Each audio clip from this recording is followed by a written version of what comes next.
Hey, what's happening, guys? This is Jerry over at Wealth Dynamics coming at you with a real quick video to ask you the question, can you be wealthy without being spiritual? Okay, and I want to ask you this question because what I do is I help clients of mine build lives of abundance and prosperity by doing 4 things with them, right? So I help them gain more knowledge on money. That's the first thing. Second thing, I help them make more money. Third thing, I help them keep more of the money they're making. And fourth, I help them multiply it so that they can invest it in income-producing assets and start to win their time back. Okay, now I define wealth as abundance and prosperity in all areas of your life. Okay, so I want to go ahead and state from the beginning of my video today that I don't believe you can be wealthy and not spiritual. Okay, by definition, in order to be wealthy, you have to have abundance and prosperity in all areas of life. That includes spirituality. Now, I want you to realize one thing, though, because I've got a lot of people on my Facebook I know are watching this just waiting in the comments, right?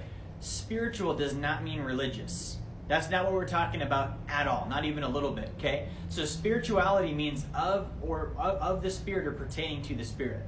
Now, one thing I want to share with you that I haven't said before, you guys may not know this, when you look at the root word of spirit, it literally means to breathe.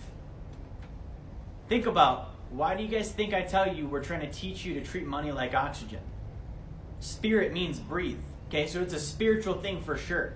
All right, so guys, I want to share with you why I think that's true. I think in order to build wealth, abundance, and prosperity in all areas of your life, in order to even fulfill the definition, you've got to have a spiritual goal. Okay, you've got to have a goal that's bigger than you are. Nobody's going to be wealthy past their own little comfort zone if they don't have a reason that's bigger than themselves.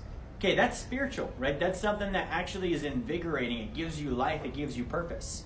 Then you've got to have a why, and you probably need to have your why like 3 or 4 whys back. So like, here's your goal. Why is that your goal? Why is that your reason why? Why is that your reason why? And you just keep going till you bottom out and you realize, this is my purpose. This is the deeper meaning of my life. Okay, now because it's a spiritual thing, you do need to have some boundaries. You need to have your, I call them non-negotiables. The always and never statements that you abide by as you're creating wealth. Okay, always do this, never do that. The boundaries you line out, right? So those are things that are going to keep you within your spiritual boundaries. And in addition to that, there's inflow and outflow. As you're creating wealth, realize that that is an outflow activity. You're not doing it for you. It's a byproduct you'll be taken care of, but you're actually like teaching other people, like expending money, getting rid of money, putting it into assets, building businesses, providing for others, contributing. Okay, that's all spiritual. Now, there is some inflow. That's going to be like studying, personal development, going to church, meditating, whatever it is you're doing. But I do want to say, if you're doing more inflow than you are outflow, I don't think you're wealthy.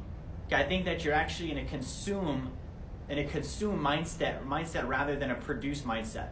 Okay, you want to be productive rather than consumptive. You're actually contributing rather than taking. Okay, so guys, wealth is definitely a spiritual venture. I wrote an article on this. I'm going to have Nano drop it in the comments on both Instagram and Facebook. If you guys are watching, check it out. But guys, make sure that you really look into, like, what am I trying to accomplish? Why am I trying to accomplish it? And I'm going to tell you what, when you get the spiritual thing figured out and aligned with your life, it really pushes and it becomes more powerful because you've got that driving force.